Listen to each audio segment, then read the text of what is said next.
জ্বর সর্দি টনসিল কাশি হগলতা রোগ শুধু আমারই দেহডারই চোখে দেহে মনে প্রাণে সব রকমের শুধু আমারই ভালোবাসে এই রোগটি, যার ফলে এই এত সুন্দর ভিডিও এতদিন পরে তোমরার লগে শেয়ার করন লাগতেছে। আমার দিনটা ছিল সেই দিন যেই দিন একটা মানুষ আমার চোখের সামনে বরবাদ হয়ে গেছে গা। না না না না মানে সরি, আবাদ আবাদ বরবাদ না আবাদ। এই সেই সুন্দর নারী, অতি উৎসাহিত নারী, যার সেদিন বিবাহ অনুষ্ঠান আছিল আর আমরা সপরিবারে পৌঁছা গেছিলাম গা তার বিয়া অনুষ্ঠান দেখতে। আমার দৃষ্টিতে বিবাহ অনুষ্ঠানের সবচেয়ে প্রিয় মুহূর্ত হইতাছে অনেক সুন্দর সুন্দর উপহার পাওয়া।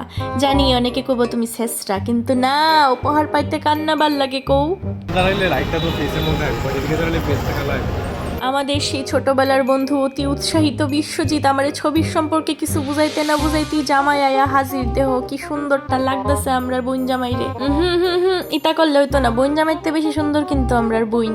যাই হোক, এই মুহূর্তে আমার মা একটু ইমোশনাল হয়ে গেছে গা, তারপরে তো আরো বেশি ইমোশনাল মোমেন্ট এই সময় ফাইজলামি করে লাভ নাই। এই একটা মুহূর্ত ভাই, প্রত্যেকটা মায়া যত ফাইজলামি করুক, যত হাসাহাসি করুক, যতই উৎসাহিত আনন্দিত থাকুক না কিলিগা, কিন্তু যখন মার কুলের থেকে নেওয়া হয় তখন মেয়ের আর ওই সেন্সটাই থাকে না যে ফটো তুলুম বা মেকআপ নষ্ট হইব, ওই জিনিসটি কিচ্ছু আর মাথার থাকে না।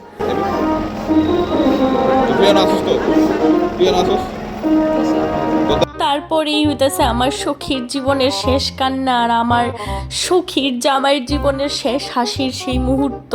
আন্টি কুলে বই বেয়ে কান্দাছে, থাক তুই কান্দিস না বই, নখন একটু কয়েকটা সুন্দর সুন্দর ফটোশুট করে এলা কদ্দুর ফরিত তো কুঞ্জর মিদে গিয়ে একটা নাচা দিবি, যদিও তুই নাচছস না, এরই আমার একটা দুঃখ রইলো। আমি ভাবছিলাম তুই মনে নাচটা ফুটাই লেবি।